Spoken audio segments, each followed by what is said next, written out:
É nesse versículo 13 que pela primeira vez aparece o termo hebreu, e esta é a primeira referência à nação hebreia. Agora, Abraão era um hebreu. O propósito divino estava avançando, a despeito da confusão e do conflito dos povos. Agora, Abraão passava a ser reconhecido como o chefe de um clã. Abraão habitava junto dos carvalhais de Manre, o amorreu, irmão de Escol e irmão de Aner. Eles eram confederados de Abraão. Eles eram chefes cananeus, amorreus, e uniram suas forças às de Abraão. Esses amorreus formavam um pequeno grupo étnico da antiguidade, e não a poderosa onda de invasores amorreus que se derramou tanto sobre a antiga Suméria quanto sobre a região ao ocidente. Os amorreus eram tão proeminentes entre os cananeus que o nome deles podia ser usado para indicar todos os cananeus. Abraão reuniu uma pequena força de milicianos. Eram 318 homens, treinados por ele, possivelmente. Mas ele foi o general e obteve o crédito pela vitória ganha. Isto serve para ilustrar que os reis das cidades-estados eram chefes tribais e não reis no sentido moderno da palavra. Eles perseguiram os reis até Dan. Dan foi o quinto filho de Jacó. Seu nome acabou sendo dado à tribo que dele descendia e depois a esta cidade.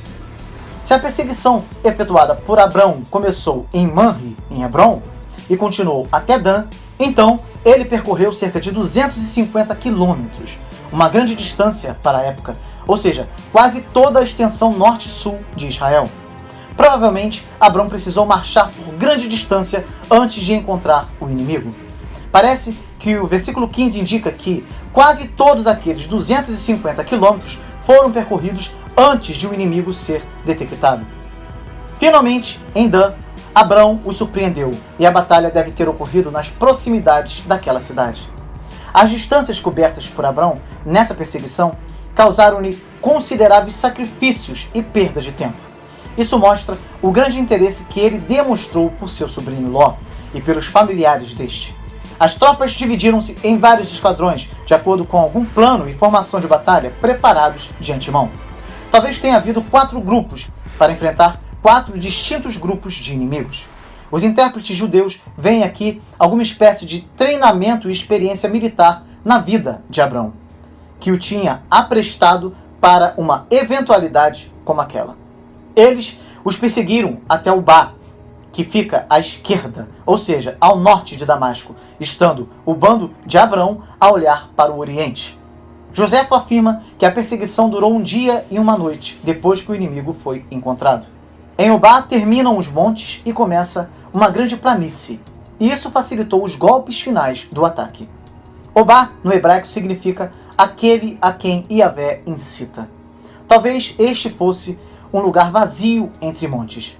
Tem sido identificada com a moderna Oba, que fica a cerca de 80 quilômetros ao norte de Damasco, na estrada para Palmira. Damasco é uma das mais antigas cidades do mundo e muitos episódios bíblicos estão associados a esse lugar, no Antigo e no Novo Testamento. Houve recuperação completa, ou quase completa, do que se tinha perdido, tanto sob a forma de pessoas como sob a forma de bens materiais. Não fica claro por que aqueles saqueadores se deram ao trabalho de poupar os homens e levá-los como prisioneiros. O padrão comum era ficar com os bens materiais e com as mulheres. Temos aqui, pois, um significativo incidente da graça de Deus. Ló tinha tomado uma série de más decisões e agora merecia um tratamento severo.